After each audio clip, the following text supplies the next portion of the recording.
الرجیم بسم اللہ الرحمن الرحیم الحمدللہ رب العالمین والصلاة والسلام علی اشرف الانبیاء والمرسلین سیدنا و مولانا ابی القاسم محمد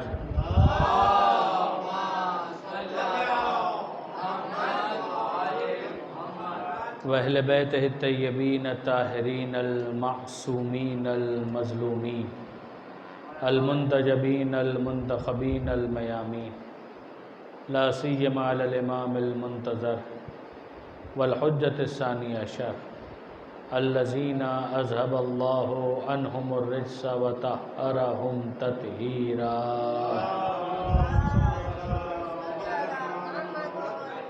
واللعنة الدائمة الباقية على أعدائهم أجمعين من يوم ظلمهم إلى قيام يوم الدين أما بعد فقد قال الله سبحانه وتعالى في القرآن الحكيم بسم الله الرحمن الرحيم اليوم أكملت لكم دينكم وأتممت عليكم نعمتي ورضيت لكم الإسلام دينا صلوات على محمد.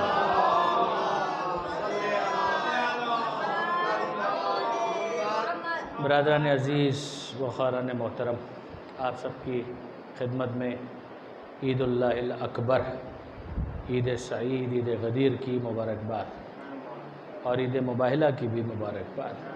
پروردگار عالم ان عیدوں کے صدقے میں اور ان شخصیات کے صدقے میں جو ان عیدوں سے متعلق ہے، جن کی ولایت کا ذکر ہے ان عیدوں میں، جن کا نفس رسول بن گیا اور جن کی نسبت پروردگار عالم کے ساتھ ہے، ان کے صدقے میں خداوند متعال سب کی دعاؤں کو مستجاب فرما اور جو حاجتیں ہیں ان تمام حاجتوں کو برلا. درود بھیجے گا محمد و آل محمد.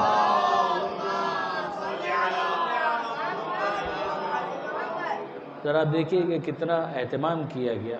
ایک تو روایات کے اندر تاکید کی ہی گئی ہے کہ یہ سب سے بڑی عید ہے، یہ سب سے بڑا سیلیبریشن ہے. جو آل محمد کے ماننے والے ہیں ان کے لیے یہ سب سے بڑی عید ہے.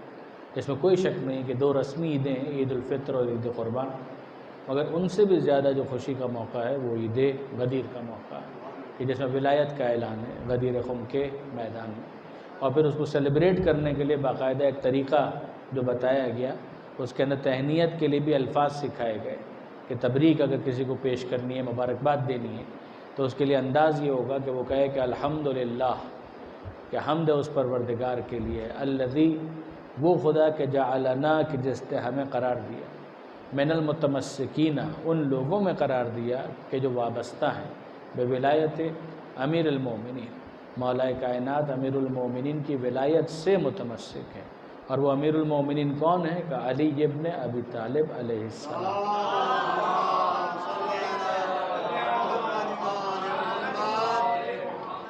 اس میں اگر آپ غور فرمائیں تو جو الحمدللہ کا لفظ ہے، جو الحمدللہ کا یہ ترکیب کا معاملہ یا الحمدللہ کا جو فریز ہے، وہ عام طور پر استعمال ہوتا ہے پروردگار عالم کی حمد اور تعریف کو بیان کرنے کے لیے کہ انسان جب خدا کا شکر ادا کرنا چاہے تو الحمدللہ کا لفظ استعمال کرے. یہ اس کا دوسرا فائدہ ہے.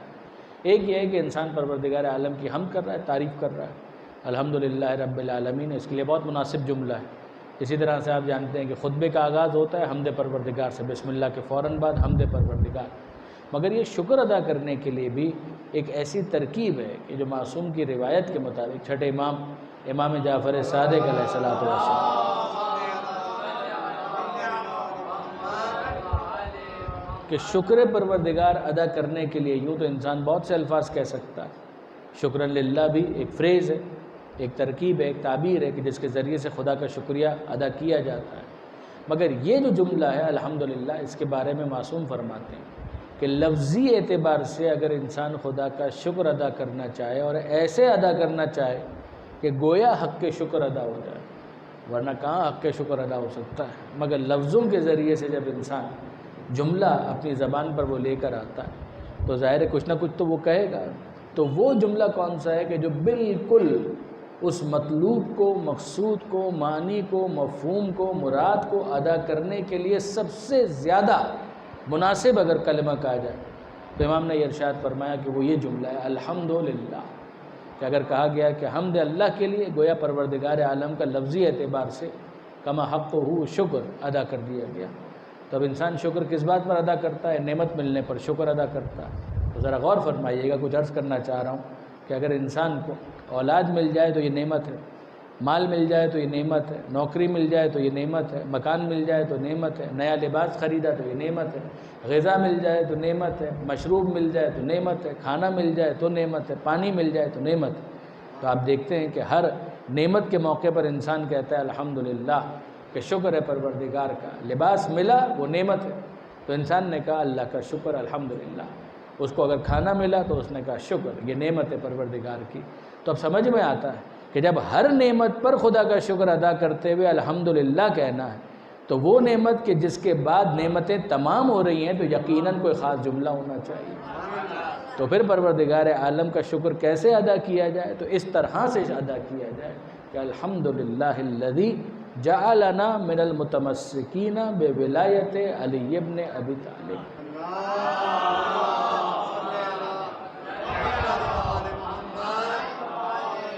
کہ جب نعمتوں کا اتمام ہو رہا ہے تو پھر اس کے بعد ہونا یہ چاہیے کہ اس نعمت کا بھی ساتھ میں ذکر کر دیا جائے کہ یہ نعمت کون سی ہے کہ جس کے اوپر اس موقع پر شکر ادا کیا جا رہا ہے۔ الذی جعلنا من المتمسکین، ہمیں وابستہ قرار دیا۔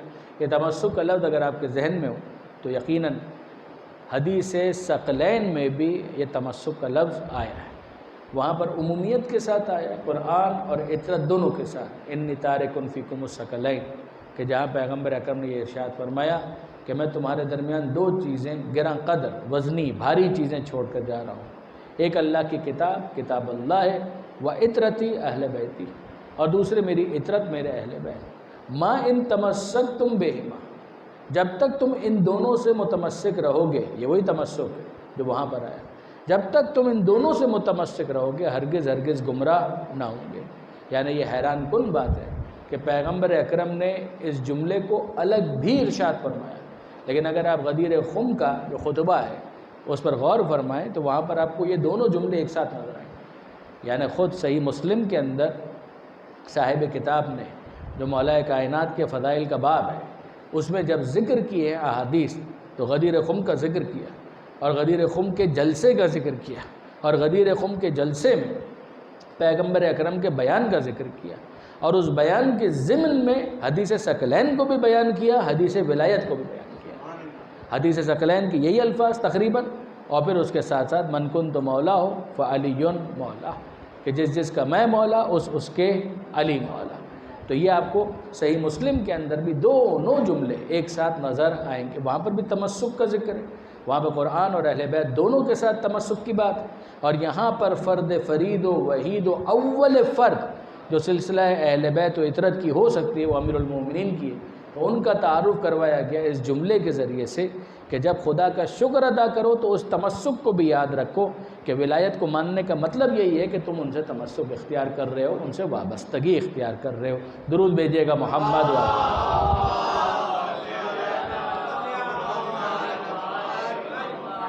اب ظاہر ہے کہ برادران عزیز آیتوں کو اگر آپ دیکھیں تو 3 آیتیں، وہ 2 مشہور ہیں مگر 3 آیتیں، 2 سورہ مائدہ کی ہیں اور 1 سورہ معارج کی۔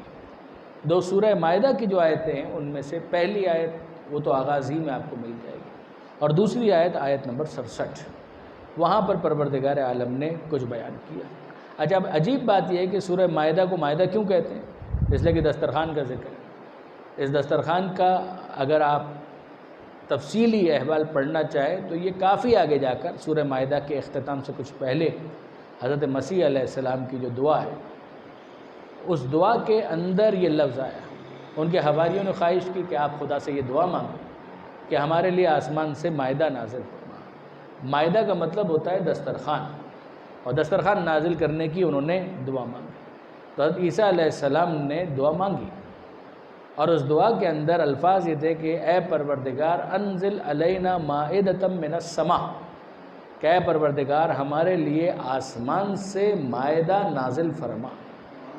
کیونکہ مائدہ کا لفظ وہاں پر آیا، اس مناسبت سے اس پورے سورے کا نام پڑ گیا سورہ مائدہ۔ 5واں سورہ قرآن مجید کا، سورہ فاتحہ پہلا، پھر سورہ بقرہ دوسرا، پھر سورہ آل عمران تیسرا، پھر سورہ نساء چوتھا اور سورہ مائدہ پانچواں سورہ۔ تو سورہ مائدہ کو مائدہ کہا گیا اس نزول مائدہ کی دعا کی وجہ سے، اور مائدہ کا مطلب ہے دسترخوان۔ تو ہمیں ایک بات سمجھ میں آئی کہ پروردگار عالم کبھی کبھی بزرگان کی دعا کو مستجاب کر کے آسمان سے مائدہ اور دسترخوان نازل کرتا ہے۔ تو اگر عیسیٰ علیہ السلام کی دعا پر آسمان سے دسترخوان نازل ہو سکتا ہے تو مصطفیٰ کی دعا پر فاطمہ کے لیے بھی آسمان سے دسترخوان نازل ہو سکتا ہے۔ درود بھیجیے گا محمد و آل محمد۔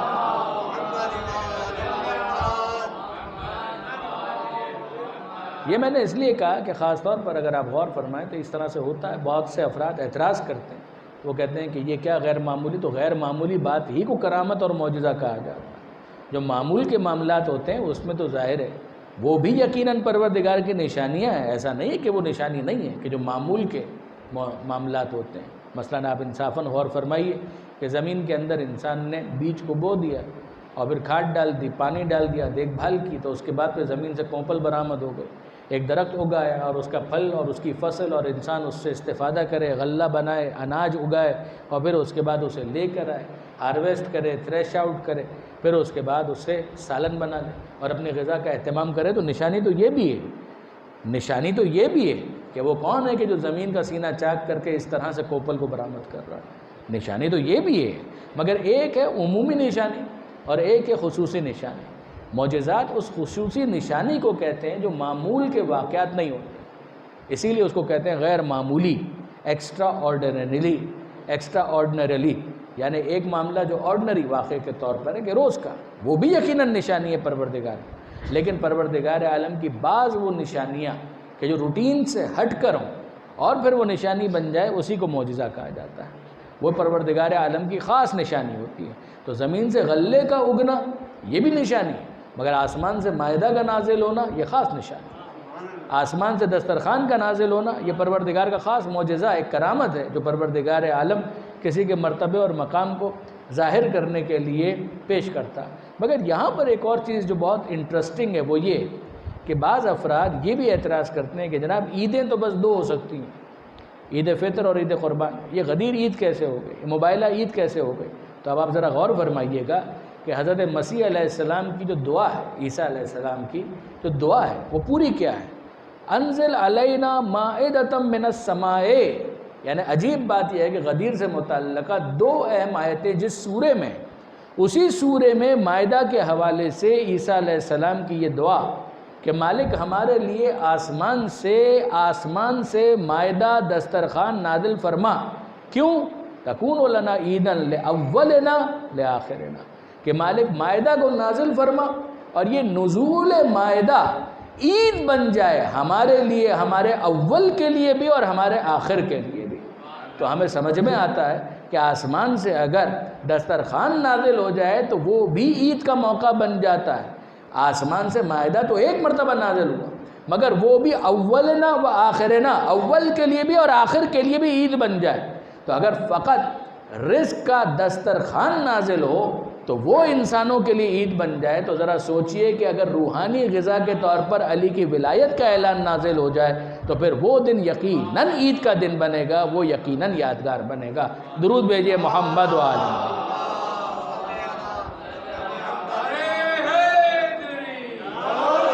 اور خاص طور پر جب دین کے مکمل ہونے کا اعلان کیا جا رہا ہے۔ اب ذرا آئیے ان دو آیتوں کی طرف خاص ہم توجہ کریں کہ پروردگار عالم نے ارشاد فرمایا کہ یا ایھا الرسول بلغ، اے رسول بلغ پہنچا دیجئے۔ تو پیغمبر کا کام ہی پہنچانا، یعنی اگر آپ اہم ترین کام رسولوں کا دیکھیں تو قرآن مجید کہتا ہے وما علی الرسول الا البلاغ المبین، کہ رسول کا کام یہ ہے، رسول کی ذمہ داری ہے، علی کا مطلب ہے ذمہ داری، وما علی الرسول نہیں ہے کوئی ذمہ داری رسول کی الا مگر یہ، اور وہ کیا ہے؟ البلاغ، پہنچانا، یعنی جو پیغام ان کے پاس ہے اس کا بلاغ کر دینا، تبلیغ کر دینا، ابلاغ کر دینا۔ یہ الفاظ اردو میں بھی استعمال ہوتے ہیں، ذرائع ابلاغ۔ اور ذرائع ابلاغ کا مطلب کیا ہوتا ہے؟ یعنی وہ میڈیم کہ جس کے ذریعے سے کسی بات کو امپارٹ کیا جا سکے، ٹرانسمٹ کیا جا سکے، ٹرانسفر کیا جا سکے۔ کمیونیکیٹ کیا جا سکے، اسے کہا جائے گا ذریعہ ابلاغ۔ ذرائع ابلاغ اسی کی جمع ہے، یعنی sources of communication, medium of communication. تو پیغمبر کی ذمہ داری کیا ہے؟ کہ پیغمبر کی ذمہ داری یہ ہے کہ وما علی الرسول الا البلاغ المبین، کہ رسول کے ذمے پر ہے کہ وہ بلاغ کرے، اور بلاغ ایمبیگوس نہیں ہونا چاہیے۔ غور فرمائیے گا، ایک وہ بلاغ ہے کہ جس کے اندر بات پہنچا تو دی، لفظ پہنچ گئے معنی نہیں پہنچے، بات پہنچی مگر ویگ ہے، مبہم ہے، ابہام اس کے اندر پایا جاتا ہے۔ نہ، رسول اس طرح سے پہنچائے تو اگر وہ بلاغ ہو بھی جائے گا تو بلاغ مبین نہیں کہلائے گا۔ بلاغ مبین کا مطلب ہے جس کے اندر تبیان ہو، جس کے اندر وضاحت ہو، جس کے اندر کلیئرٹی ہو، جو ایکسپلیسٹ ہو، جو مبہم نہ ہو، جس کے اندر ابہام، اجمال نہ ہو، ویگ نہ ہو، کلر یا تصویر بلر نہ ہو، اس کے اندر کلیئرٹی ہونی چاہیے کہ یہ ہے رسول کی ذمہ داری، کہ وما علی الرسول الا البلاغ المبین۔ تو یہاں پروردگار عالم خاص طور پر پیغمبر اکرم سے کہہ رہا ہے کہ یا ایھا الرسول بلغ، پہنچا دیجئے ما انزل الیک من ربک، جو آپ کے رب کی طرف سے پہلے ہی آپ پر نازل کیا جا چکا ہے۔ یعنی کوئی ایک پیغام ہے کہ جس کے اوپر پروردگار عالم کی طرف سے اتنا اصرار ہے کہ حبیب یہ پیغام پہنچا دیجئے۔ وَإِن لَمْ تَفْعَلْ، اور اگر آپ نے نہیں پہنچایا فَمَا بَلَّغْتَ رِسَالَتَهُ، تو آپ یہ سمجھیے کہ گویا آپ نے کچھ بھی نہیں پہنچایا، رسالت کا کوئی کام آپ نے انجام نہیں دیا۔ وہی بلغتا، فما بلغتا، یعنی جو ماضی میں آپ نے پہنچایا کچھ نہیں پہنچایا۔ اگر یہ نہیں پہنچایا تو بلغ ما انزل الیک من ربک، کہ جو آپ کے رب کی طرف سے آپ کو دیا جا چکا ہے وہ پہنچا دیجیے۔ اگر یہ نہیں پہنچایا تو ماضی میں جو کچھ پہنچایا وہ بھی گویا آپ نے نہیں پہنچایا۔ یہ پروردگار عالم کا اصرار ہے۔ اس کا مطلب کیا ہوا برادران عزیز؟ اس کا مطلب یہ ہوا کہ جو اب پیغمبر اکرم پہنچا رہے ہیں وہ بڑے کام کی چیز ہے، وہ بڑے کام کی بات ہے کہ جو پیغمبر اکرم پہنچا رہے ہیں۔ یہ خاص طور پر میں کیوں کہہ رہا ہوں کہ دیکھیے، یعنی ایک دیندار انسان کی حیثیت سے آپ مجھ سے کبھی توقع بھی نہیں کر سکتے کہ میں نماز کے خلاف کبھی کوئی بات کروں گا، معاذ اللہ۔ میں روزے کے خلاف کبھی کوئی گفتگو کروں گا، معاذ اللہ۔ حج کے خلاف، زکوٰۃ کے خلاف، یہ ساری وہ چیزیں ہیں کہ جو یقیناً بڑی اہم عبادتیں ہیں، جو پروردگار عالم کو مطلوب ہیں، مقصود ہیں۔ پروردگار چاہتا ہے کہ جو دیندار افراد ہیں وہ اس پر عمل کریں، مگر یہ بڑی بدقسمتی ہوگی کہ اگر کبھی ولایت پر گفتگو ہو تو کوئی اعتراض کرتے ہوئے یہ کہہ دے کہ صاحب آپ کام کی بات نہیں کر رہے۔ اگر یہ کہہ دیا جائے کہ اگر ولایت پر گفتگو ہو رہی ہے تو اس کا مطلب یہ ہے کہ آپ کام کی بات نہیں، کام کی بات کیا ہے کہ عبادت کی بات کیجئے، عمل کی بات کیجئے۔ عمل کی بات یقیناً کام کی بات ہے، اس سے انکار نہیں ہے، مگر ذرا غور فرمائیے کہ یہ کتنے کام کی بات ہے کہ جس کے بارے میں پروردگار کہہ رہا ہے کہ حبیب اگر یہ نہیں پہنچایا تو گویا کوئی کام کی بات آپ نے نہیں پہنچائی۔ یہ آپ پہنچائیں گے تو مان لیجئے کہ یہ اتنے بڑے کام کی بات ہے کہ اس بڑے کام کو انجام دینے کے بعد باقی سارا کام اپنے مقام پر قبول ہو جائے گا اور پروردگار کے نزدیک ایکسیپٹیبل ہوگا۔ درود بھیجئے محمد و آل محمد۔ وَإِن لَّمْ تَفْعَلْ فَمَا بَلَّغْتَ رِسَالَتَهُ۔ اب یہ وہ کون سا مقام ہے کہ جہاں پر پیغمبر اکرم پر یہ آیت نازل ہوئی؟ یہ ہے غدیر خم۔ اب اگر آپ روٹ کو لیں تو ایک راستہ ہے مکہ جانے کا، اور ظاہر ہے کہ ایک راستہ ہے مکہ سے واپس آنے کا، مگر حاجی حضرات جتنے بھی ہیں وہ جب بھی پہنچیں گے مکہ معظمہ تو ان کو میقات سے ہو کر گزرنا۔ میقات وہ جگہ ہے کہ جہاں سے وہ احرام پہن کر لبیک اللہم لبیک کہہ کر اپنے اعمال عمرہ کا آغاز کرتے ہیں۔ یعنی حج بھی اگر کر رہے ہیں تو اس کا پہلا حصہ تو عمرہ ہے، عمرہ تمتع، باہر سے آنے والے کم سے کم۔ تو یہ تمام کے تمام افراد وہ ہیں کہ جن کو پہلے میقات آنا، میقات پر آ کر وہ احرام پہنیں گے، اور احرام پہننے کے بعد پھر وہ آگے بڑھیں گے، وہیں سے ان کا باقاعدہ عمرہ شروع ہوتا ہے، حج شروع ہوتا ہے۔ پیغمبر اکرم بھی جب مدینہ منورہ سے تشریف لائے تھے حجۃ الوداع کے موقع پر، کہ جس کے اختتام پر یہ واقعہ غدیر ہے، تو پیغمبر اکرم نے بھی میقات سے احرام پہنا تھا، اور اسی لیے اس میقات کی اہمیت بہت زیادہ ہوتی ہے۔ وہ میقات کون سا ہے؟ وہ ہے میقات مسجد شجرہ، اور وہ ایک مسجد ہے۔ عام طور پہ جہاں میقات ہے ایک مسجد تو بنائی دی گئی، تو مسجد شجرہ یہ ہے مدینہ منورہ سے مکہ جانے والوں کے لیے میقات۔ آج کل اگر آپ دیکھیں تو 2 ہی میقات سب سے زیادہ ایکٹیو ہیں، اور بھی ہیں، لیکن یہ ہے کہ 2 میقات سب سے زیادہ ایکٹیو ہیں۔ ایک ہے جوفہ اور دوسرا ہے مسجد شجرہ۔ عام طور پر جب پاکستان سے لوگ جاتے ہیں تو وہ اگر جدہ اتر رہے ہیں تو جدہ اترنے کے بعد وہ عام طور پر جوفہ کی طرف چلے جاتے ہیں، جیسے کہ جوفہ قریب ترین میقات ان کو پڑتا ہے۔ اور وہ افراد کے جو ڈائریکٹ مدینہ جا رہے ہوتے ہیں تو بظاہر ہے وہ مسجد شجرہ سے ہو کر آتے ہیں، وہی جگہ کہ جہاں سے پیغمبر اکرم نے احرام شروع کیا تھا۔ اور صرف پیغمبر اکرم نے نہیں، حجۃ الوداع کا تو مطلب یہ ہوا کہ اس جگہ سے پیغمبر اکرم نے بھی اپنا احرام شروع کیا، خاتون جنت حضرت فاطمہ زہرا سلام اللہ علیہا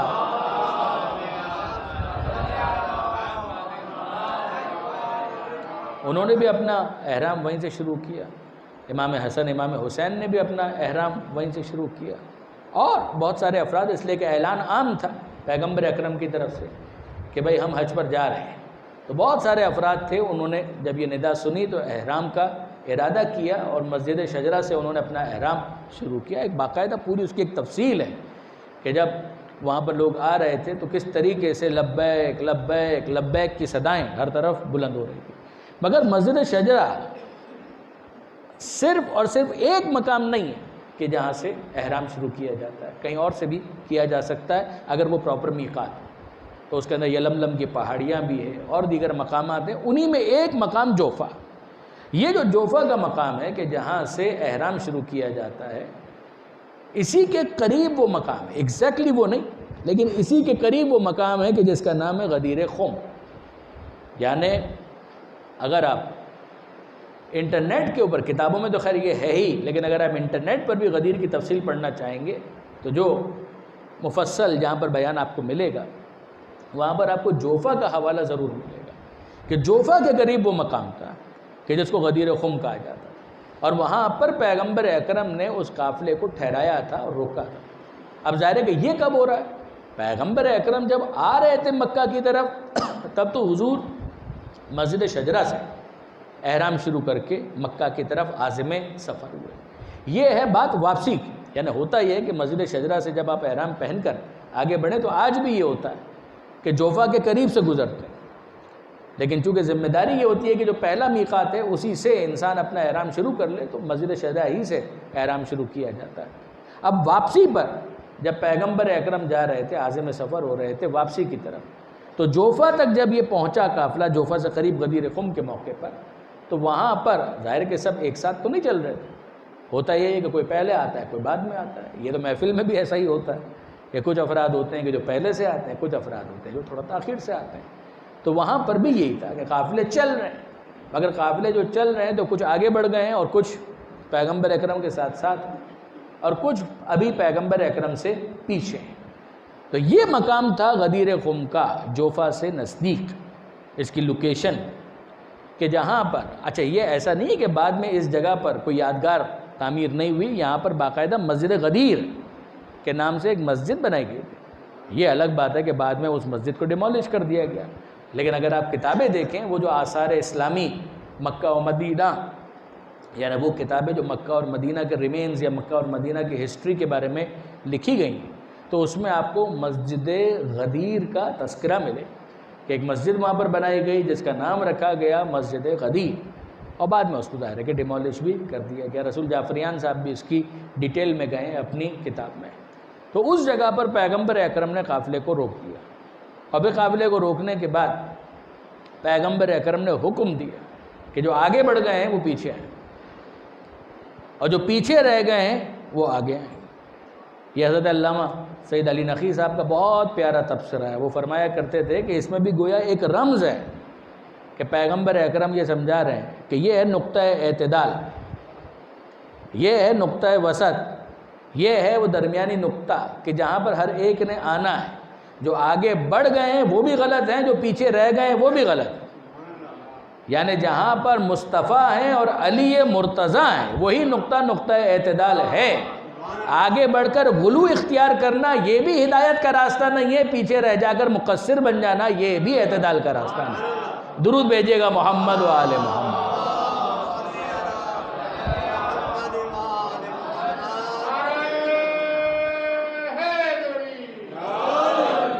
تو آپ غور فرمائیے برادران عزیز کہ اس کے بعد پھر پیغمبر اکرم کا جو اہتمام کہ آپ دیکھیں، اگر یہ پیغمبر اکرم کے اعلان کی حد تک اگر دیکھیں تو اعلان اس سے پہلے کئی مرتبہ پیغمبر اکرم کر چکے ہیں۔ ایسا نہیں ہے کہ اس سے پہلے ولایت امیر المومنین کا اعلان نہ ہوا۔ آیا ولایت نازل ہو چکی، انما ولیکم اللہ، اللہ تمہارا ولی ہے، رسول ولی ہے، والذین آمنوا والذین یقیمون الصلاۃ ویؤتون الزکاۃ وہم راکعون، اور وہ کہ جو اللہ کا رسول تمہارا ولی ہے اور وہ صاحبان ایمان کہ جو حالت رکوع میں زکوٰۃ دیتے ہیں۔ تو مصداق تو علی کے سوا کوئی دوسرا نہیں، یعنی اس کے اوپر مفصل بحث ہوئی، کتابیں لکھی گئیں، تفاسیر کے اندر بھی آپ کو ملے گا کہ یہ آیت مولا کائنات کی شان میں نازل ہوئی۔ علامہ سائم چشتی، یعنی چونکہ ریسنٹلی میں ان کی کتاب دیکھ رہا تھا، ان کی کتاب یعنی وہ شیعہ نہیں ہے، علامہ سائم چشتی بہت بڑا نام ہے اور وہ شیعہ نہیں ہے، مگر انہوں نے بڑی علمی کتاب لکھی مشکل کشا، کتاب کا نام ہے مشکل کشا، 2 جلدوں میں، وہ دونوں ایک ساتھ شائع ہوئی اور اتنی موٹی جلد 1000 صفحے کی تقریباً وہ کتاب، تو اس کے اندر انہوں نے ان آیتوں پر کچھ آیتوں پر بحث کی، تو ان میں سے ایک آیت یہی آیہ ولایت بھی انما ولیکم اللہ والی، تو اس کے اندر انہوں نے بحث کرتے ہوئے اہل سنت عالم ہونے کے باوجود وہ سارے حوالے اکٹھے کر دیے اور انہوں نے کہا کہ یہ کیا بغض ہے کہ جو آیت علی کی شان میں نازل ہو رہی ہے اس کو ادھر ادھر کرنے کی کیوں کوشش کی جا رہی ہے۔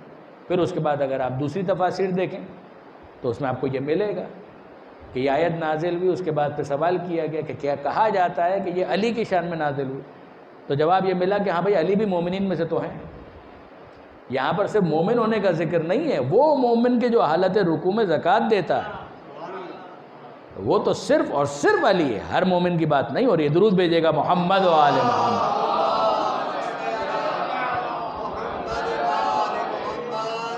تو عرض کرنے کا مقصد یہ تھا کہ اگر آپ غور فرمائیں تو آپ کو واقعات تو اس سے پہلے بھی مل جائیں گے کہ جہاں پیغمبر اکرم نے مولا کی افضلیت، ان کی ولایت، ان کی وصایت، ان کی خلافت، ان کی وزارت اس کا ذکر کیا۔ یعنی اگر ذوالعشیر سے آپ شروع کریں، انذر عشیرتک الاقربین، کہ جہاں پروردگار عالم نے کہا کہ عشیر کو آپ پیغام پہنچائیے اور انذار کیجیے، تو پیغمبر اکرم نے وہاں پر ان سب کو بلایا، دعوت کی اور اس کے بعد پیغام دیا، اس کی تفصیل آپ سنتے ہیں۔ تو وہاں پر بھی الفاظ یہ ہیں کہ تم میں سے کون ہے کہ جو میرا ساتھ دے اور میرا وزیر بن جائے، میرا خلیفہ بن جائے، میرا وصی بن جائے۔ تو اگر آپ غور فرمائیں تو وزیر، خلیفہ، وزیر، یہ سارے الفاظ وہاں پر بھی موجود ہیں، مگر وہاں پر وہ الفاظ موجود ہیں، قرآن کی آیت بھی اس کے حوالے سے موجود ہے، مگر اجتماع اگر آپ دیکھیں تو غدیر جیسا نہیں۔ اسی طریقے سے اور بہت سے موقع کہ جہاں پر پیغمبر اکرم نے مولا کائنات کے حوالے سے باتیں ارشاد فرمائی ہیں۔ اتنا بڑا مجمع جو غدیر میں پیغمبر اکرم کو ملا ہے، نہ اس سے پہلے ملا ہے نہ اس کے بعد، اور واقعاً اس بنیاد پر یہ شکوہ بنتا ہے کہ کیا اتنا بڑا سبب ہے کہ اس خطبے کو نظر انداز کیا جائے۔ یعنی یا تو ہم یہ کہیں کہ اختلافی معاملہ ہے، ایسا کوئی اجتماع ہوا یا نہیں، میں تو کہہ چکا صحیح مسلم کے اندر موجود، صحیح مسلم کے اندر بھی اگر آ گیا ہے تو پھر اس کے بعد شک اور شبے کی کیا گنجائش۔ اتنی بڑی حدیث کی کتاب ہے جس کے اندر غدیر خم کا لفظ بھی موجود ہے، حدیث غدیر بھی موجود ہے، حدیث ثقلین بھی موجود۔ مفتی نصیر الاجتہادی عام طور پر ایسے موقعوں پر مجھے یاد آتے ہیں کہ وہ فرمایا کرتے تھے کہ بھائی اب تو صحیح مسلم میں آ گیا، صحیح مسلم کی بات کو بھی اگر کوئی نہ مانے تو وہ سب کچھ ہو سکتا ہے، صحیح مسلم نہیں ہو سکتا۔ درود بھیجیے گا محمد و آل محمد۔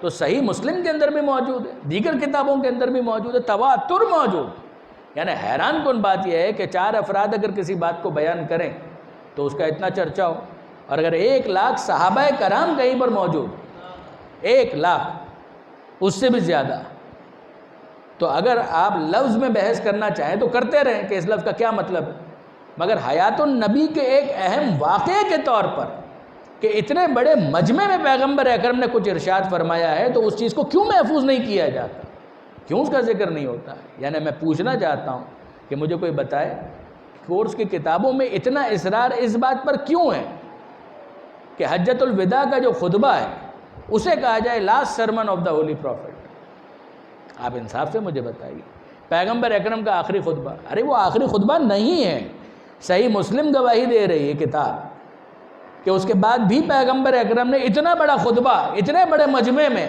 ارشاد فرمایا، تو آپ کا اتنا اصرار اس بات پر کیوں ہے کہ وہ آخری خطبہ تھا؟ وہ آخری خطبہ نہیں تھا، منشور ضرور تھا، خطبہ آخر نہیں تھا۔ اگر مجمع کے اعتبار سے دیکھنا ہے تو بھی آخری خطبہ پیغمبر اکرم کا بنے گا غدیر خم کا خطبہ، ورنہ اس کے علاوہ بھی پیغمبر اکرم نے مسجد میں آنے کے بعد بھی، مدینہ منورہ آنے کے بعد مسجد میں کچھ نہ کچھ خطبے تو ارشاد فرمائے، مگر مجمع کے اعتبار سے اگر اتنا بڑا مجمع، تو غدیر خم جتنا مجمع تو پیغمبر اکرم کو نہ پہلے ملا نہ بعد میں ملا۔ یہیں پر ایک تبصرہ اور بھی میں آپ کی خدمت میں عرض کر دوں برادران عزیز، کہ میں نے کہیں یہ سنا، ایک اعتراض کیا گیا کہ بھئی پیغمبر اکرم اگر علی کی خلافت بیان کرنا چاہتے تو پھر پیغمبر اکرم کو حجۃ الوداع کے خطبے میں اس بات کا اعلان کرنا چاہیے تھا، اور سبحان اللہ، یعنی اب پیغمبر اکرم آپ سے مشورہ لے کر اعلان کریں گے، تو پیغمبر اکرم آپ سے مشورہ پہلے کریں گے کہ مجھے کہاں پر اعلان کرنا ہے، وہ حکم خدا کے پابند ہیں۔ وہ کہتے ہیں کہ اگر وہاں کہہ دیا ہوتا پیغمبر اکرم نے تو ہم مان لیتے۔ ارے صاحب، آپ کے ماننے کا کیا ہے؟ آپ اگر ماننے پر آئیں تو 25 لوگ اگر سقیفہ میں جمع ہو جائیں تو اس کو اجماع کہہ کر حجت مان لیتے ہیں، اور نہ ماننے پر آئیں تو غدیر میں 1,00,000 لوگوں کے درمیان رسول اعلان کرے تو سنت مان کر حجت نہیں قبول کرتے۔ درود بھیجئے، درود بھیجئے گا محمد و آل محمد۔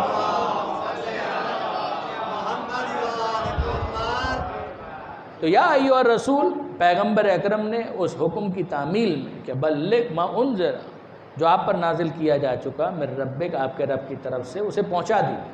یہ نہ پہنچایا تو آپ نے کچھ نہ پہنچایا۔ اور اب پیغمبر اکرم نے انتظام ایسا کیا، حضرت علامہ سید علی نقی صاحب کی تعبیرات ہیں کہ کوئی نہ بھول سکے، یعنی بھولنے کے لیے بڑی زحمت ہوگی۔ پیغمبر اکرم نے ایسا انتظام کیا کہ بھولنے کے لیے بڑی زحمت ہوگی، یعنی اگر پیغمبر اکرم مکہ میں بتا دیتے تو ہو سکتا ہے کوئی یہ کہتا کہ صاحب ہم تو طواف کر رہے تھے، ہم نے تو سنا ہی نہیں۔ ہو سکتا ہے کوئی کہتا کہ ہم تو نماز پڑھ رہے تھے، ہم نے تو سنا ہی نہیں۔ کوئی ہو سکتا ہے کہہ دیتا کہ ہم صفا اور مروہ کے درمیان صحیح کر رہے تھے، ہم نے تو سنا ہی نہیں۔ کوئی کہتا ہے احرام کی سختی کی وجہ سے ہم تو دائیں بائیں ہو گئے تھے، لہٰذا ہم نے تو سنا ہی نہیں۔ پیغمبر اکرم نے اہتمام یہ کیا کہ ان تمام مراحل سے گزارنے کے بعد جب سب مکے سے بھی باہر آ گئے تو اس موقع پر رکنے کا حکم دیا، کہا جو آگے ہیں وہ پیچھے آئیں، جو پیچھے ہیں وہ آگے آئیں۔ جب سب جمع ہو گئے تو اب اتنے بڑے واقعے کو بھولنا بہت مشکل ہے۔ یہ دیکھیے برادران عزیز، حج ہم نے بھی کیا ہے، آپ میں سے بھی کتنے ہی افراد حج کر چکے ہوں گے۔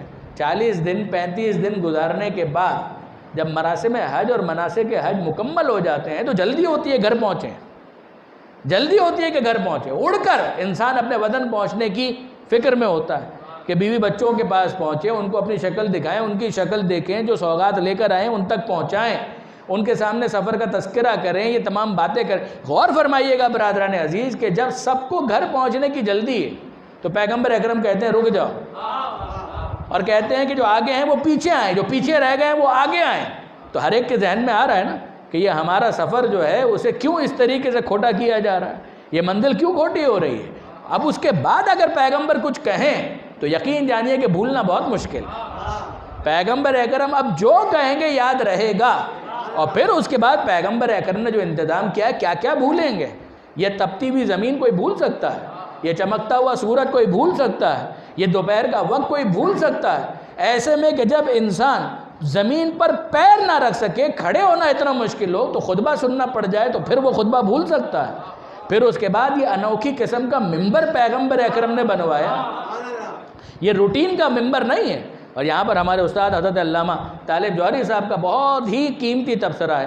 وہ فرمایا کرتے تھے کہ پیغمبر اکرم نے لوگوں سے کہا کہ ممبر بناؤ، تو لوگوں نے کہا حضور کہاں سے ممبر بنائے، جو ممبر بنتا تھا وہ ایسا تو ہی نہیں ہوتا تھا، یہاں صحرا میں ہم ممبر کہاں سے لے کر آئیں۔ تو پیغمبر اکرم نے کہا کہ میں بتاتا ہوں، یہ پالان شتر ان کو اتارو اور ان کو ایک کے اوپر ایک اس طرح سے پائل اپ کرو تاکہ وہ ممبر بن جائے۔ پیغمبر اکرم نے ممبر بنانا سکھایا اور یہ بھی سمجھا دیا کہ جان لو کہ تم وہ ہو کہ جنہیں ممبر بنانا بھی نہیں آتا، تو جنہیں ممبر بنانے کا حق نہیں ہے انہیں صاحب ممبر بنانے کا حق کیسے دیا جا سکتا ہے۔ درود بھیجئے محمد و آل محمد۔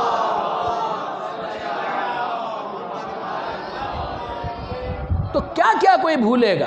نہ زمین کی تپش کوئی فراموش کر سکتا ہے، نہ سورج کی اور دھوپ کی تمازت کو کوئی بھول سکتا ہے، نہ انوکھی قسم کے اس ممبر کو کوئی فراموش کر سکتا ہے۔ اور پھر اس کے بعد پیغمبر اکرم کا ایک انوکھا انداز کہ ہمیشہ ممبر پر تنہا جاتے تھے، آج تنہا نہیں جا رہے، آج اپنے ساتھ کسی اور کو بھی بٹھا لیا کہ تم بھی میرے ساتھ چلو۔ یہ پیغمبر کی روش غیر معمولی ہے، یعنی عام طور پر پیغمبر اکرم اس طرح سے نہیں کرتے تھے۔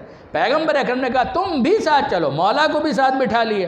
اب اس کے بعد ہو یہ رہا ہے کہ جتنے افراد ہیں وہ لفظوں پر کم دھیان دے رہے ہیں، ان کو بار بار دیکھ رہے ہیں کہ ان کو کیوں بٹھا لیا، ان کو کیوں بٹھا لیا، ان کو کیوں بٹھا لیا۔ تھوڑی دیر تک خطبہ سنتے ہیں، پھر نفس میں ہیجان برپا ہوتا ہے کہ انہیں کیوں بٹھا لیا، یقیناً ان کے بارے میں کچھ کہنے والے ہیں۔ اور واقعاً جب آمدم برسر مطلب وہ موقع آیا کہ جو ان کے حوالے سے خاص اعلان تھا وہ کرنے کا ارادہ فرمایا، تو اب اس کے بعد اس بات کو بھولنا تو بہت مشکل ہے جو ان سے متعلق ہے۔ اب پیغمبر اکرم کی روش و طریقہ کار کیا ہے کہ پیغمبر اکرم نے اپنے ہاتھوں پر بلند کر دیا۔ ذرا غور فرمائیے گا برادران عزیز، یعنی تصور صادق سے اگر آپ سوچیں اور لے کر آئیں اپنے تصور میں کہ وہ منظر کیسا ہوگا کہ پیغمبر اکرم اپنے ہاتھوں پر کسی کو بلند کر رہے ہیں۔ دیکھیے اگر کسی بچے کو کوئی اٹھا لے تو ظاہر ہے کہ بچے کا قد و قامت تو مختصر ہے، اور جو اٹھانے والا ہے اس کا وجود، اس کا قامت مکمل ہے، تو ظاہر ہے کہ جب وہ اٹھائے گا تو ہوگا کیا کہ پورا وجود اٹھانے والے کا نہیں چھپے گا، جتنا اس بچے کا قد ہے اتنا حصہ چھپ جائے گا، لیکن یہ ہے کہ پورا وجود تو نہیں چھپے گا۔ لیکن اب آپ مجھے بتائیے کہ اگر کوئی پورے قد و قامت کا انسان اٹھایا جا رہا ہے تو اس کا مطلب کیا ہے؟ اس کا مطلب یہ ہے کہ پیغمبر اکرم نے جب مولا کو اٹھا لیا اپنے ہاتھوں پر تو اب مولا کا وجود آگے ہے، پیغمبر اکرم کا وجود حجاب میں، یا دوسرے لفظوں میں کہوں کہ نور حجاب نور میں آ گیا۔ اب جب پیغمبر اکرم نے اٹھایا اور پیغمبر کا پورا وجود چھپ گیا تو گویا پیغمبر نے مرقع کھینچ دیا کہ آج کے اس منظر سے سمجھ لو کہ اگر میں نہ رہوں تو یہی ہوگا۔ درود بھیجیے گا محمد و آل محمد۔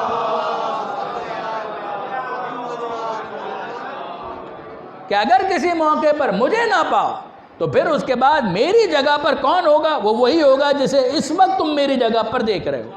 اور اس کے بعد پھر واقعاً یہ پیغمبر اکرم کی بہادری اور پیغمبر اکرم کی قوت اور طاقت کے حوالے سے یہ عجیب ایک تبصرہ ہے حضرت علامہ سید علی نقی صاحب کا۔ وہ بہت پیارا تبصرہ کرتے ہیں، وہ فرماتے ہیں کہ لوگ کہتے ہیں کہ ہم نے نفس رسول کی شجاعت تو دیکھی، رسول کی شجاعت نہیں دیکھی۔ بدر میں ہم نے علی کی تلوار چلتے ہوئے دیکھی، احد میں ہم نے ملک کو علی کے لیے ذوالفقار لاتے ہوئے دیکھا، یہ قصیدہ پڑھتے ہوئے سنا کہ لا فتح الا علی لا سیف الا ذوالفقار، اگر کوئی جوان ہے تو علی اور اگر کوئی تلوار ہے تو ذوالفقار۔ ہم نے خیبر میں علی کے شجاعت کا نمونہ دیکھا، ہم نے خیبر میں، خندق میں علی کے ذوالفقار چلتے ہوئے دیکھے، حنین میں علی کی بہادری دیکھی، جنگوں میں ہم نے علی کی قوت، علی کی طاقت، علی کی شجاعت، علی کی بہادری دیکھی، نفس رسول کی بہادری دیکھی، قوت دیکھی، طاقت دیکھی، مگر ہم نے رسول کی طاقت نہیں دیکھی۔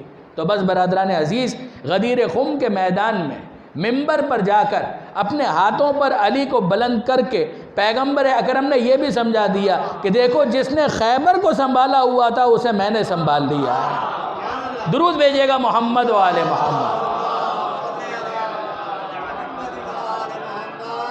تو یہ اس آیت کے بعد پیغمبر اکرم کا عمل کہ جس میں پیغمبر اکرم خطبہ بھی سنا رہے ہیں، مولا کے فضائل بھی بیان کر رہے ہیں، اہل بیت کے بارے میں ارشاد فرما رہے ہیں، حدیث ثقلین بھی ارشاد فرمائی، اور پھر ساتھ ہی ساتھ یہ بھی ارشاد فرما دیا کہ من کنت مولا ہو فہذا علی مولا، کہ جس کا میں مولا اس کا علی مولا۔ الغدیر علامہ امینی کی پڑھنے والی کتاب، اور اس کا تلخیص شدہ جو ایڈیشن ہے، خلاصہ، وہ بھی پڑھنے والا ہے، وہ بھی کئی جلدوں میں، اردو ترجمہ بھی اس کا ہوا، پڑھنے والا۔ اس کے بعض اجزاء الگ الگ بھی شائع ہوئے، لیکن یہ کہ بہرحال اس حوالے سے علماء کرام نے بڑی زحمت کی، بڑی محنت کی، بڑے کام کیے۔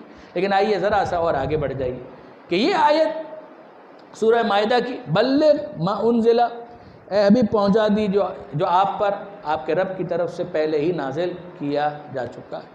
وَإِن لَمْ تَفْعَلْ، اگر آپ نے یہ نہیں پہنچایا، فَمَا بَلَّغْتَ رِسَالَتَهُ، تو گویا آپ نے کار رسالت انجام ہی نہیں دیا۔ ترتیب یہ ہے۔ پھر اس کے بعد پیغمبر اکرم خطبہ دیتے ہیں، ولایت کا اعلان کرتے ہیں، مولائیت کا اعلان کرتے ہیں، اور اب گویا پروردگار خوش ہو کر سند دے رہا۔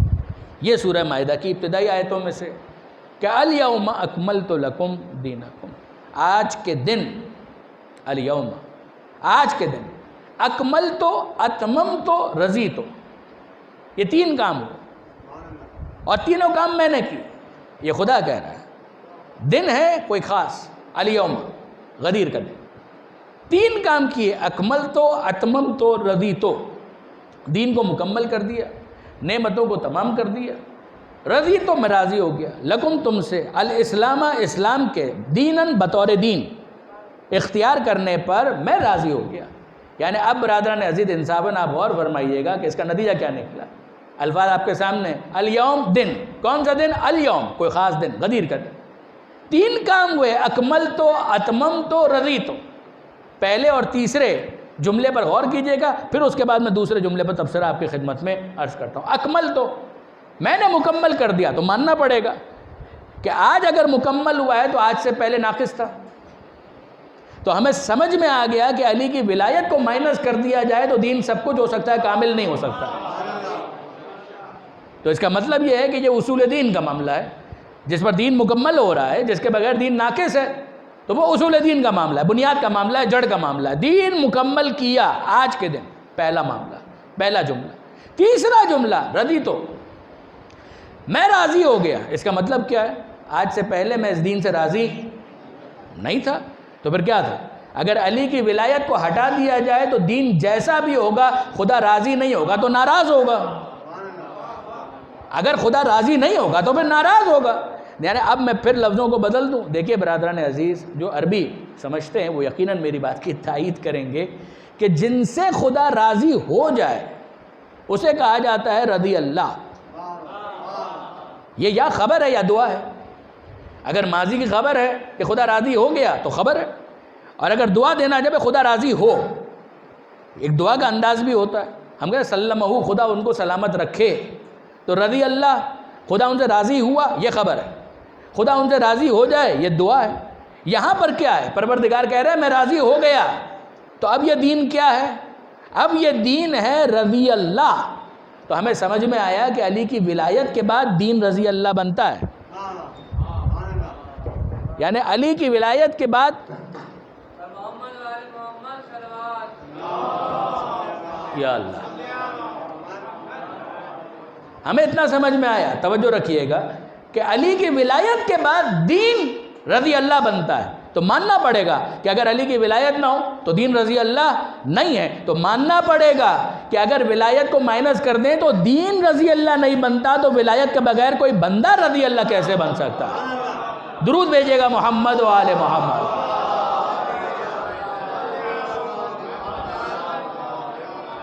اب برادران عزیز آخری بات، یہ اکمل تو پہلا جملہ، وہ رضی تو وہ تیسرا جملہ، اور درمیان میں دوسرا جملہ وہ ہے اتمم تو۔ یہ لفظ انصاف کی بات یہ ہے کہ بہت غور طلب، اتمم تو علیکم نعمتی، میں نے تم پر نعمتوں کو تمام کر دیا۔ مجھے بتائیے کہاں سے تمام کر دیا؟ سوال ہے، لائٹر نوٹ پر میں آپ کے سامنے ایک سوال رکھ رہا ہوں کہ میں نے نعمتوں کو تمام کر دیا۔ تمام کا مطلب کیا ہے؟ تمام کا مطلب ہے ختم کر دینا، یعنی اب اس کے بعد کوئی نعمت نہیں آئے گی۔ تو واقعاً ایسا ہے، یہ مشاہدے کے خلاف ہے۔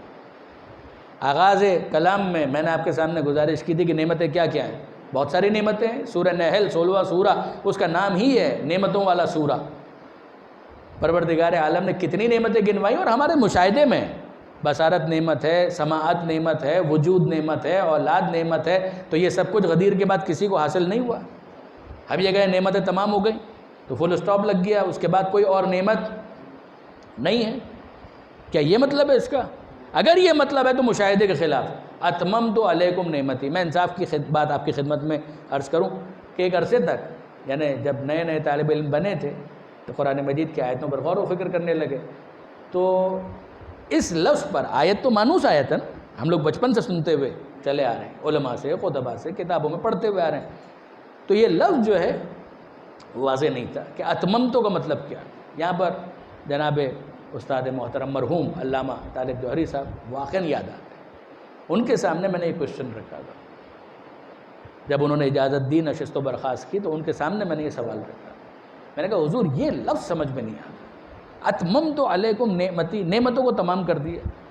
تو نعمتوں کو تمام کر دیا اس کا مطلب یہ ہے کہ فل اسٹاپ، تو اس کے بعد کوئی نعمت نہیں.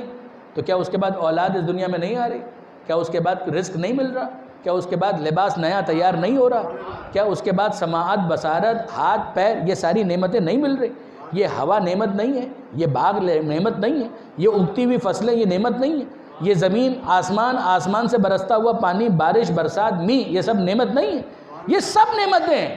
اور خدا کہہ رہے ہیں نعمت تو ہم تمام کر چکے ہیں، اتممت علیکم نعمتی. تو اس کا مطلب کیا ہے؟ ریکنسائل آپ کیسے کریں گے ان دونوں کے درمیان؟ وہاں کہا کہ نعمت تمام کر دی، مشاہدہ یہ ہے کہ نعمتیں تو آ رہی ہیں. تو اب اس کے بعد کسی نے تبصرہ کیا، انہوں نے کہا کہ جناب سیاق و سباق بھی تو دیکھیے، غدیر کی بات ہو رہی ہے، تو غدیر کا مطلب ہے نعمت ولایت، نعمت ہدایت، نعمت ولایت، نعمت ہدایت. نبوت تو پیغمبر اکرم پر ختم ہو گئی، وہاں پر لفظ ختم، خاتم النبیین، وہاں پر لفظ ختم، خاتم. لیکن یہاں پر ہے اتمام.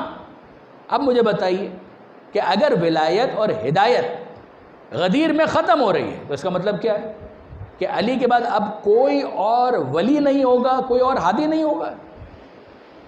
ہو سکتا ہے کہ بادی نظر میں تو آپ کو بہت اچھا لگے، مگر انصاف سے مجھے بتائیے کہ اگر علی کے بعد ولایت کسی اور کو نہیں مل رہی تو امام حسن،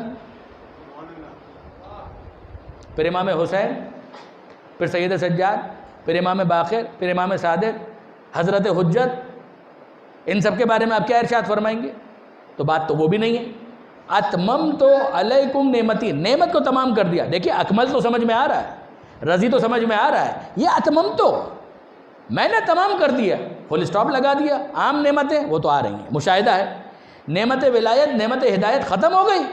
نہیں، ختم تو نہیں ہوئی. علی کے بعد حسن، حسن کے بعد حسین، سلسلہ تو آگے بڑھ رہا ہے. تو اب برادران عزیز اس کو اب ریکنسائل کیسے کریں گے؟ تو حضرت علامہ نے جو ارشاد فرمایا وہ میں آپ کی خدمت میں عرض کروں اور اپنی بات کو مکمل کر دوں. انہوں نے بہت ہی پیارا تبصرہ ارشاد فرمایا، واقعاً ان کو سوٹ کرتا ہے کہ وہ یہ تبصرہ کریں. انہوں نے کہا میاں ایسا ہے کہ اتممتو ہمیشہ خاتمے کے معنی میں نہیں آتا. تو میں نے کہا حضور پھر کس معنی میں؟ تو فرمانے لگے اتممتو اتمام تسلسل کے معنی میں بھی آتا ہے. یعنی کیا مطلب؟ ہم نے نعمت کو تمام نہیں کیا، اردو والا تمام. اتممتو یعنی ہم نے نعمت کو مسلسل کر دیا. میں نے کہا حضور اگر یہ مطلب ہے تو بات تو بالکل واضح ہے، لیکن یہ مطلب اس لفظ سے نکلے گا کیسے؟ یعنی یہ تو ایک دعویٰ ہے نا کہ اس لفظ کا ایک مطلب یہ بھی ہے. اس کے لیے عربی میں ایک اصطلاح استعمال ہوتی ہے شاہد مثال، یعنی ایک گواہی کہ کہیں کلام عرب کے اندر کسی جگہ پر کوئی ایسا موقع کہ جہاں پر یہ لفظ اس معنی میں استعمال ہوا ہو، وہ اگر مل جائے تو اس کو پیش کیا جائے گا اور پھر یہ کہا جائے گا کہ جناب دیکھیے یہ مثال موجود ہے، لہذا یہ لفظ اس معنی میں استعمال ہوتا ہے. اس کے لیے علامہ نے کئی آیتیں پیش کی قرآن مجید کی. یعنی ضروری نہیں تھا کہ اس لفظ کے اس مطلب کو سمجھانے کے لیے آیت پیش کی جاتی، عربی کا شعر بھی پیش کیا جا سکتا تھا، لیکن نہیں. یہ ہے ان کی گریٹنس کہ انہوں نے اس موقع پر آیتیں ہی پیش کی. اور میں ساری آیتیں آپ کے سامنے نہیں عرض کر رہا، صرف ایک آیت کہ جب اہل جنت اتمام تسلسل کے معنی میں، یہ ہے بحث. اتممت علیکم نعمتی، نعمتیں تمام کر دی یعنی نعمتوں کو مسلسل کر دیا، نعمتوں کو کنٹینیو کر دیا، نعمتوں کے اندر کنسسٹنسی پیدا کر دی، تسلسل پیدا کر دیا. یہ مطلب نکلے گا کیسے اس لفظ سے؟ کہا سنیے، اہل جنت جب جنت کی طرف جا رہے ہوں گے تو قرآن کہہ رہا ہے اے پروردگار، ان کی دعا ہوگی، اور وہ دعا کیا ہے؟ اتمم لنا نورنا، اے مالک ہمارے لیے اس نور کو جو تو نے ہمیں عطا کیا ہے تمام کر دے. تو وہ کیا دعا مانگ رہے ہیں؟ کیا وہ یہ کہہ رہے ہیں کہ مالک سارا نور ایک ساتھ چمکے اور اس کے بعد اندھیرا ہو جائے؟ غور فرمایا آپ نے؟ اتمم لنا نورنا، ہمارے لیے نور کو تمام کر دے. کیا وہ یہ کہنا چاہ رہے ہیں کہ سارا نور ایک ساتھ چمکا اور پھر اس کے بعد اندھیرا ہو جائے؟ نہیں، وہ یہ دعا مانگ رہے ہیں کہ مالک ہم جا رہے ہیں، یہ نور دائمی قرار دے، ہمارے ساتھ جنت میں یہ اس طرح سے رہے کہ کبھی تاریکی، ظلمت، اندھیرا نہ آنے پائے. یہ ہے اتمام سے تسلسل کے معنی کے لیے شاہد مثال۔ اب اس کے بعد جا کر دیکھیے اتممت علیکم نعمتی، ہم نے نعمتوں کو تم پر تمام کر دیا، یعنی علی کی ولایت کا اب یہ صدقہ ہے کہ نعمت ولایت علی پر ٹھہرے گی نہیں، علی سے اس کا آغاز ہوگا، حسن تک جائے گی، حسن کے بعد حسین تک، یہاں تک کہ مہدی تک یہ ولایت کی روشنی پہنچے گی، قیامت آ جائے گی، دنیا نعمت سے خالی نہیں ہوگی۔ درود بھیجے گا محمد و آل محمد۔ بس برادران عزیز، میں نے آپ کو زحمت دی، 2 آیتیں اور ایک اور آیت، سأل سائل بعذاب واقع، انشاءاللہ پھر کبھی پروردگار عالم سے دعا ہے کہ مالک اس قلیل عبادت کو اپنی بارگاہ میں قبول فرما، عید سعید غدیر کے صدقے میں صاحبان ایمان کی تمام دعاؤں کو، حاجتوں کو اپنی بارگاہ میں پورا فرما، مرادوں کو برلا، اے مالک تجھے واسطہ محمد و آل محمد کا، بیماروں کو شفا عطا فرما، کرونا کی وبا کا خاتمہ فرما، بے روزگاروں کو رزق حلال عطا فرما، آل محمد کے ماننے والوں کو ایک دوسرے کے دکھ درد میں، خوشی اور غم میں شریک رہنے کی توفیق عطا فرما، زمانے کے امام کے ظہور میں تعجیل فرما، ہمیں ان کے اعوان و انصار میں شمار فرما۔